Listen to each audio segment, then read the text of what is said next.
David and Carol Basso are a couple from Dallas, Texas, whom God has blessed, been successful in business and life, and many wonderful things happening to them along the way in life.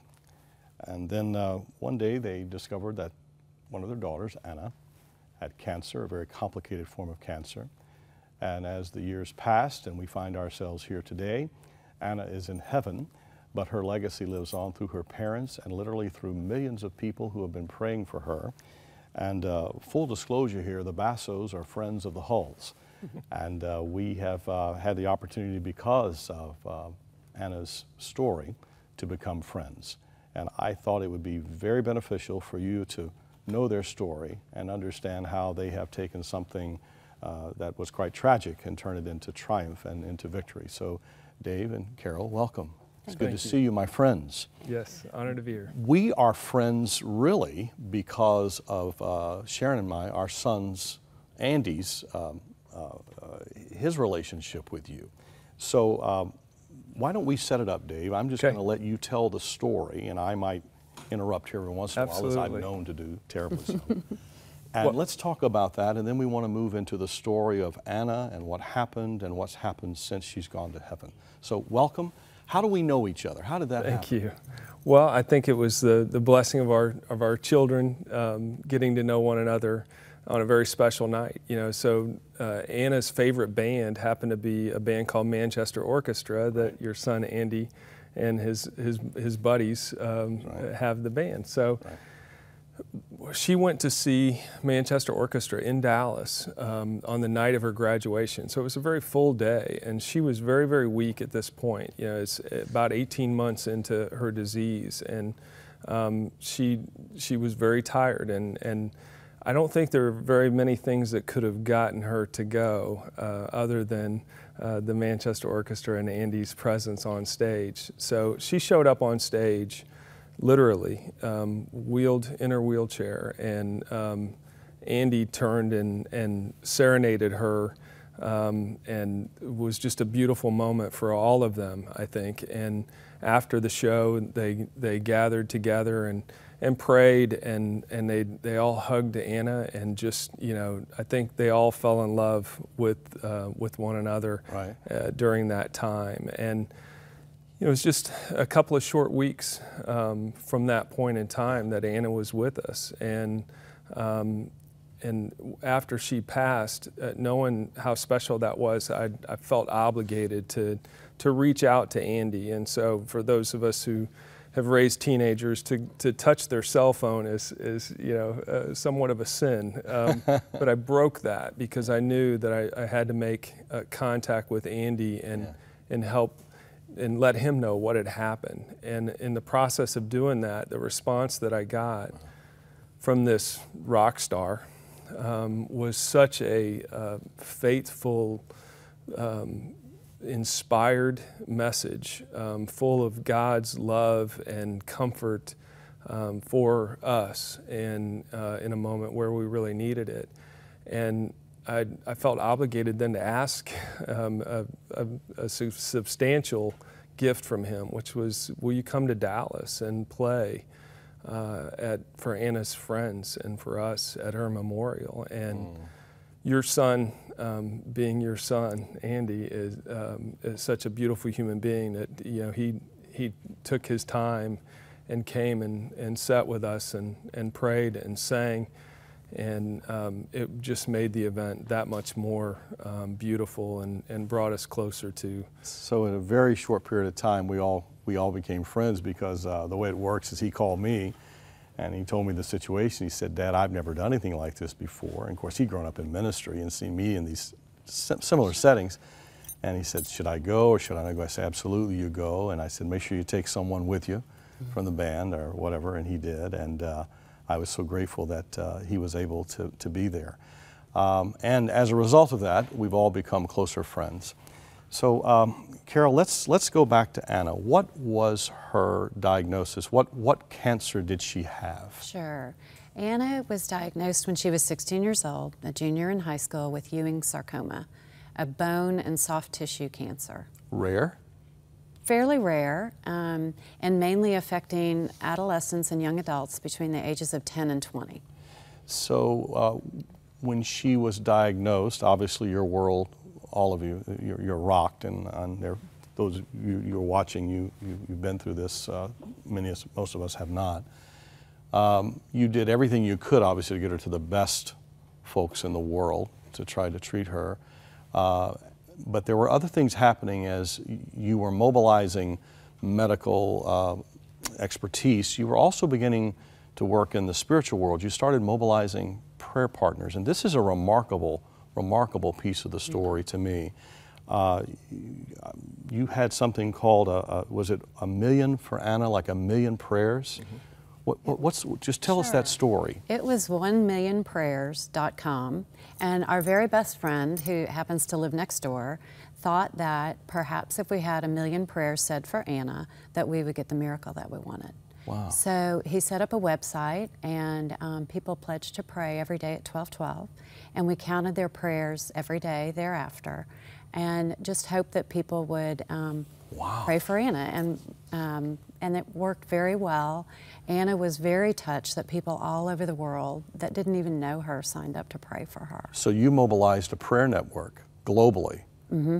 Absolutely. And again, these are folks in the business world. They're not folks that are you know, in the church world or in ministry world. And to do that kind of mobilization is fantastic. Dave, when you saw that begin to unfold, what was it doing for the two of you as you were also battling as parents the emotions of a daughter who was so ill? It was awe-inspiring, right? I mean, you just can't imagine that so many people could care about the problems of one girl and one family. And, you know, but it became clear that it wasn't just about that there was something bigger afoot. And, you know, we did believe that our prayers would be answered, and you know, and they were, you know, not necessarily in the way that we anticipated. You know, we thought Anna would, you know, pop out of bed and go on and live her life, but that's not what God had planned. But it gave us the opportunity to take that group that we had mobilized, that were faithful, and knowing that they needed to do something as well, and encourage them to continue on this journey with us and to help these other families. We're in a unique position, knowing what it's like to go through this type of a journey with a child, to help families cope with that and to keep their faith strong and to be a shoulder and sometimes a nudge, and you know, and create some laughter and just be there. Carol, you after Anna's passing, and I always say at gravesides when people have been praying for healing of the person who's gone to be with the Lord, I say, you know, all those prayers, you know, they have been answered. Our prayers have been answered because Anna's with the Lord, and one day we believe we'll receive that glorified body as the scriptures promise. As you were going through this, though, you turned a lot of your grieving proactively into mobilizing other people, and you got involved in some really impressive projects. For instance, as a result of this major effort, a lot of attention was brought, this million prayer effort, a lot of attention was brought to Anna's situation. There were more people saying, what can I do, what can I help? Then you were meeting more cancer patients that profiled Anna's age, etc. And there are 2 or 3 things that you've done I'd like to talk about. One is you created something called Anna's Closet, now in 11 different hospitals in the United States that did not exist 3 years ago. What is Anna's Closet?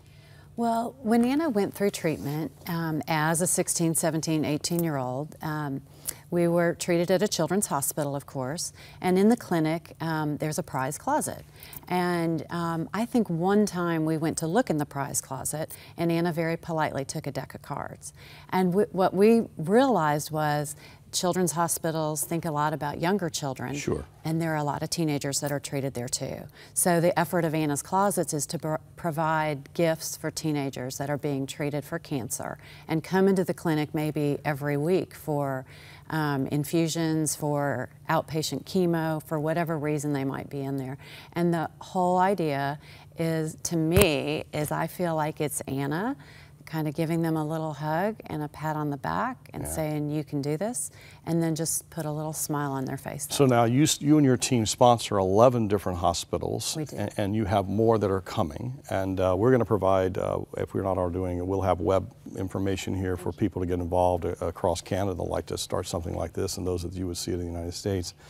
You also, I love the closet idea, you also, though, have gotten involved in scholarship funds for future university students. Who are these students? How do they qualify? What is this you've done? It's another proactive thing you've done through this pain. Sure. When we learned that Anna's cancer had recurred, we were looking at colleges at that time.